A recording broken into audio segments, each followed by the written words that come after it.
ये कांग्रेस के दोहरे मानदंडों का जो आज नुकसान देश को भुगतना पड़ रहा है, उनके चेहरे को कम से कम किसान संगठनों के नेताओं को जरूर पढ़ना चाहिए। और जो संसद में 2015 के जिस बयान की आज चर्चा हो रही है, इसमें उन्होंने आलू के मूल्य से जो बाजार में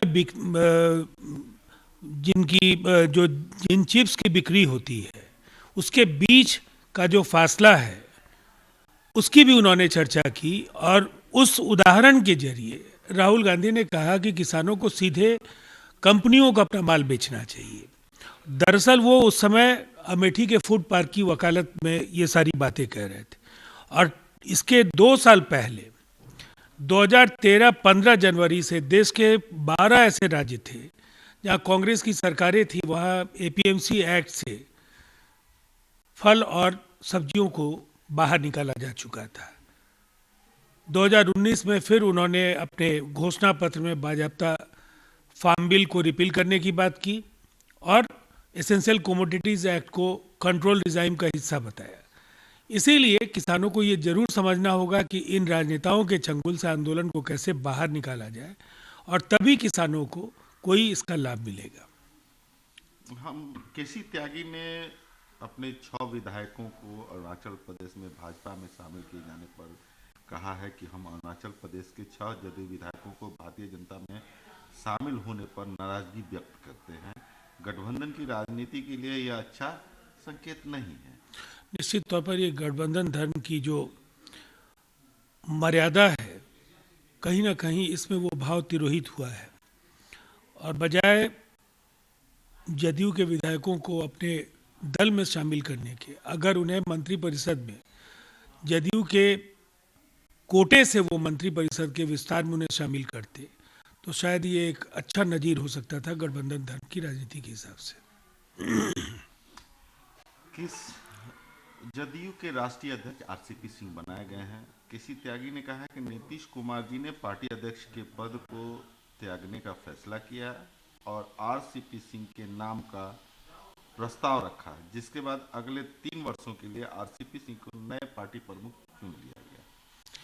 ये एक दूरदर्शितापूर्ण निर्णय है। लंबे समय से पार्टी के सांगठनिक आधार को व्यापक करने का काम आरसीपी सिंह जी कर रहे थे। उनके नेतृत्व में पार्टी के संगठनकर्ताओं की टोली देश के सभी राज्यों में काम कर रही थी और अब सीधे तौर पर उन्हें कमान देने से इन राज्यों में सांगठनिक विस्तारीकरण का जो कार्य है ज़्यादा बेहतर तरीके से संपन्न हो पाएगा। समस्याओं को केवल बात करके हल किया जा सकता है।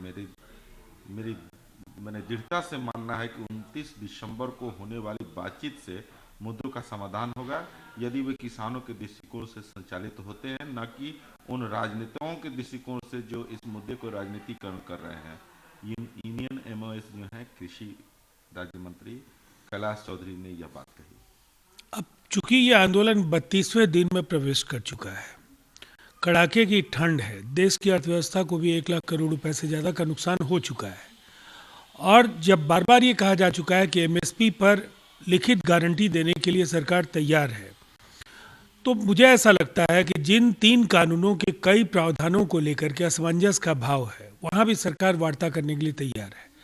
और ये एक अवसर है, अगर सही अर्थों में देश में पहले बहुत कुछ अच्छा हुआ होता, जो पार्टियां आज इनके प्रावधानों का विरोध कर रही हैं, अगर अलग अलग समय पर सुधारों की वकालत करती हुई नहीं दिखी होती, तो मुझे लगता है इतना आज भ्रम की स्थिति में किसान संगठन नहीं होते। इसीलिए किसान संगठनों को अपना हमदर्द भी पहचानना चाहिए और समझौते की मेज पर आकर के सवालों को हल करना चाहिए। परवाह देश की, सोमवार से शुक्रवार रात 10 बजे TV9 भारतवर्ष पर।